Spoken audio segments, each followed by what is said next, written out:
There were these things to do. He transferred all the eggs from the small beach into the shelter, reburying them near his sleeping area.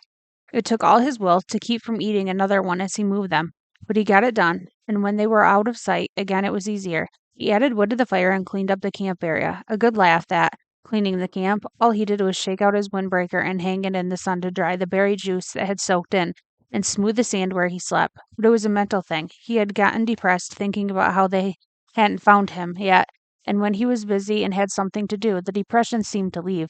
So there were things to do. With the camp squared away, he brought in more wood. He had decided to always have enough on hand for 3 days, and after spending one night with the fire for a friend, he knew what a staggering amount of wood it would take. He worked all through the morning at the wood, breaking down dead limbs and breaking or chopping them in smaller pieces, storing them neatly beneath the overhang.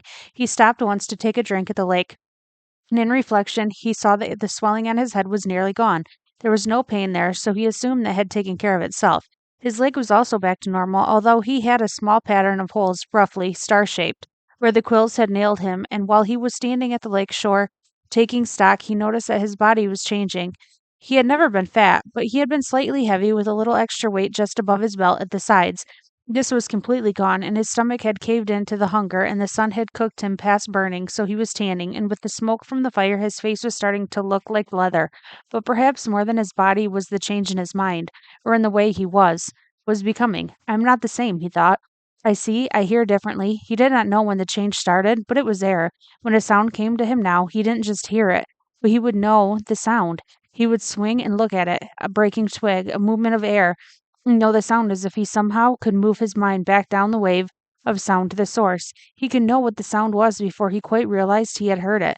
And when he saw something, a bird moving, a wing inside a bush, or a ripple on the water, he would truly see that thing, not just notice it as he used to notice things in the city. He would see all parts of it, see the whole wing, the feathers, see the color of the feathers, see the bush and the size and shape and color of its leaves. He would see the way the light moved with the ripples on the water, and see that the wind made the ripples, and which way the wind had to blow to make the ripples move in that certain way. None of that used to be in Brian, and now it was a part of him, a changed part of him, a grown part of him, and the two things, his mind and his body, had come together as well, had made a connection with each other that he didn't quite understand. When his ears heard a sound, or his eyes saw a sight, his mind took control of his body. Without his thinking, he moved to face the sound or sight, moved to make ready for it, to deal with it. There were these things to do.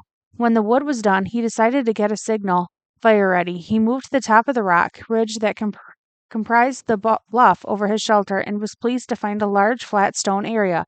More wood, he thought, moaning inwardly.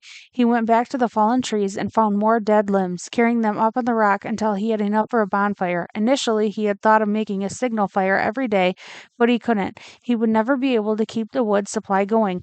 So while he was working, he decided to have the fire ready, and if he heard an engine, or even thought he heard a plane engine, he would run up with a burning limb and set off the signal fire. Things to do. At the last trip to the top of the stone bluff, with wood he stopped, sat on the point overlooking the lake, and rested. The lake lay before him, 20 or so feet below, and he had not seen it this way since he had come in with the plane. Remembering the crash, he had a moment of fear, a breath-tightening little rip of terror, but it passed, and he was quickly caught up in the beauty of the scenery. It was so incredibly beautiful that it was almost unreal. From his height, he could see not just a lake, but across part of the forest, a green carpet, and it was full of life. Birds, insects, there was a constant hum and song. At the other end of the bottom of the L, there was another large rock sticking out over the water, and on top of the rock, a snaggly pine had somehow found food and grown bent and gnarled. Sitting on one limb was a bluebird with a crest and sharp beak. A kingfisher, he thought of a picture he had seen once, which left the branch. While he watched a dove onto the water, it emerged a split part of a second later. In its mouth was a small fish, wiggling silver in the sun. It took the fish to a limb, juggled it twice, and swallowed it whole. Fish. Of course, he thought. There were fish in the lake, and they were food, and if a bird could do it. He scrambled down the side of the bluff and trotted to the edge of the lake, looking down into the water.